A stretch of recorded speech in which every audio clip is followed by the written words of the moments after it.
The story begins in a quiet suburban neighborhood where a young boy with glasses and a lightning shaped scar spends his days in a small, cramped room under the stairs. The house belongs to his strict aunt and uncle, who treat him more like a servant than a family member. The boy longs for the magical world he discovered the previous year, but his letters to his friends go unanswered. The atmosphere is stifling, with no trace of the magic he so desperately misses. One evening, as the boy is finishing his chores, a strange creature suddenly appears in his room. The creature has large, round eyes, floppy ears, and is dressed in a mismatched outfit of old pillowcases and socks. It introduces itself as a house elf and warns the boy not to return to the magical school he loves. The boy is both fascinated and alarmed by the creature's sudden appearance and cryptic message. The house elf explains that terrible danger awaits the boy if he returns to the magical school. It refuses to provide details but insists that staying away is the only way to stay safe. The boy is torn between his desire to return to the world of magic and the elf's ominous warning.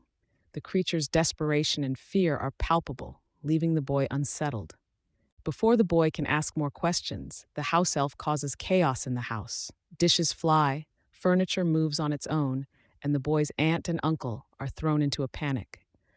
The boy tries to stop the elf, but it disappears as quickly as it arrived, leaving behind a mess and a lingering sense of unease. The boy is left to face the wrath of his furious relatives. Despite the chaos and the warning, the boy feels a spark of hope. The house elf's visit confirms that the magical world is real and that something important is happening. He resolves to find a way to return to the school, no matter the danger. The oppressive atmosphere of the house begins to lift, replaced by a sense of determination and anticipation. The story begins with a young boy with glasses and a lightning-shaped scar on his forehead, spending a dreary summer at his aunt and uncle's house. The atmosphere is stifling, with the boy confined to his small, dusty room, forbidden from using magic or contacting his friends. The oppressive mood is broken only by the occasional arrival of letters, which his uncle snatches away before he can read them. The boy feels trapped, longing for the magical world he calls home. One evening, as the boy lies in bed, a strange creature with large, round eyes and bat-like ears appears in his room. The creature speaks in a frantic, high-pitched voice, warning the boy of grave danger if he returns to his magical school. The boy is both startled and intrigued, but before he can learn more, his uncle bursts in, furious at the disruption. The creature vanishes, leaving the boy with more questions than answers. The next day, the boy hears a commotion outside his window. Peering through the bars, he sees a group of red-haired figures in mismatched clothing, waving at him excitedly. They have come to rescue him from his dreary prison. Using a mix of magic and ingenuity, they manage to free him from his room, much to the dismay of his aunt and uncle. The boy feels a surge of hope and excitement as he prepares to leave. The rescuers lead the boy to a battered old car parked nearby. To his astonishment, the car begins to rise into the air, defying gravity. The boy climbs in, and they soar into the night sky, leaving the dull neighborhood far behind. The wind rushes through their hair as they laugh and cheer, the stars twinkling above them. For the first time in weeks, the boy feels truly free. The car lands in a cozy, cluttered home filled with warmth and laughter. The boy is greeted with open arms by a kind-hearted woman and her bustling family. The air is filled with the smell of home-cooked food, and the boy feels a sense of belonging he hasn't experienced in months. As he settles in, he knows his adventure is just beginning. After a daring escape from the Dursleys, the boy with glasses and his red-haired friend arrive at a cozy, crooked house that seems to defy gravity. The air is filled with the scent of homemade food, and the warmth of the family is palpable. The boy is greeted with open arms by the large, bustling family, who make him feel at home. The house is alive with magic, spoons stirring themselves, knitting needles clicking on their own, and a clock with hands pointing to each family member's location.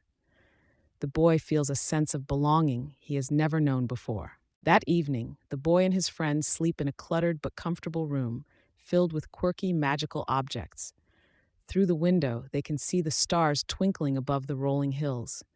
The red-haired boy's younger siblings share stories of magical creatures and adventures, their eyes wide with excitement. The boy with glasses feels a sense of wonder and anticipation for the days ahead, knowing that magic is real and that he is part of something extraordinary. The next morning, the family sets off for a hidden magical marketplace. They travel through a bustling train station, blending seamlessly with the crowd. The boy with glasses marvels at how ordinary people pass by without noticing the magical world around them. The family arrives at a seemingly ordinary wall, but with a tap of a wand, it transforms into a bustling alley filled with shops, wizards, and magical creatures. The boy feels a thrill as he steps into this hidden world. The boy and his friend wander through the alley, their eyes wide with wonder. They pass shops selling enchanted objects, books that bite, and creatures that chirp and flutter. The boy with glasses is particularly drawn to a shop filled with broomsticks, dreaming of flying through the skies. Meanwhile, the red-haired boy's younger siblings giggle at a display of magical sweets that change colors and flavors. The air is filled with laughter, chatter, and the hum of magic. As the day winds down, the boy with glasses notices a shadowy figure watching him from a distance. The figure disappears into the crowd before he can get a closer look, leaving him with an uneasy feeling. His friend brushes it off, but the boy can't shake the sense that something is amiss. Despite this, the day ends on a high note as the family gathers for a hearty meal, sharing stories and laughter. The boy feels a mix of excitement and apprehension, knowing that his adventures are just beginning. The morning was crisp and golden, the kind of day that promised adventure. A young boy with messy hair and round glasses stood on a bustling platform, his heart sinking as he watched the scarlet train chug away into the distance. Beside him, a tall, red-haired boy with freckles looked equally stunned. They had missed the Hogwarts Express. Panic set in as they realized the consequences. No train meant no way to school. But the red-haired boy, ever resourceful, had an idea. His family's enchanted car, parked nearby, could fly. With a mix of excitement and dread, they decided to take matters into their own hands. The old, battered car gleamed under the sunlight as the boys climbed inside. With a twist of a key and a muttered incantation, the engine roared to life and the car lifted off the ground. The world below shrank as they soared into the clouds, the wind whipping through their hair. For a moment, the thrill of flight overshadowed their worries.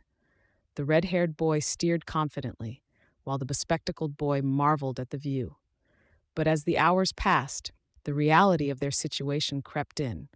They were flying an illegal vehicle across the country, and no one knew where they were. The sunny skies didn't last. Dark clouds rolled in, and rain began to pelt the windshield. The car shuddered as lightning cracked across the sky, illuminating the boys' anxious faces. The red-haired boy struggled to keep control, his hands gripping the wheel tightly. The bespectacled boy peered through the rain, trying to spot landmarks. Just as they thought things couldn't get worse, the car began to sputter. The enchantment was fading. They were losing altitude and fast. The boys exchanged worried glances.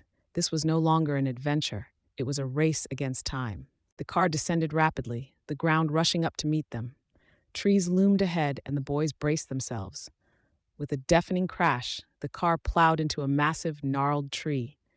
Branches snapped, and the car spun wildly before coming to a halt. Miraculously, they were unharmed, but the car wasn't so lucky. Steam hissed from the hood, and one of the doors hung crookedly. The boys climbed out, their clothes torn and faces pale. They were in the middle of a dark forest, far from Hogwarts. The adventure had taken a dangerous turn. With no other choice, the boys began the long walk to Hogwarts. The forest was eerie, with strange noises echoing around them. The bespectacled boy kept glancing over his shoulder, while the red-haired boy tried to lighten the mood with jokes. As they trudged on, the towering silhouette of the castle came into view, its windows glowing warmly in the distance. Relief washed over them, but it was short-lived. They still had to explain how they'd arrived, and why they were covered in scratches and mud. The adventure wasn't over yet.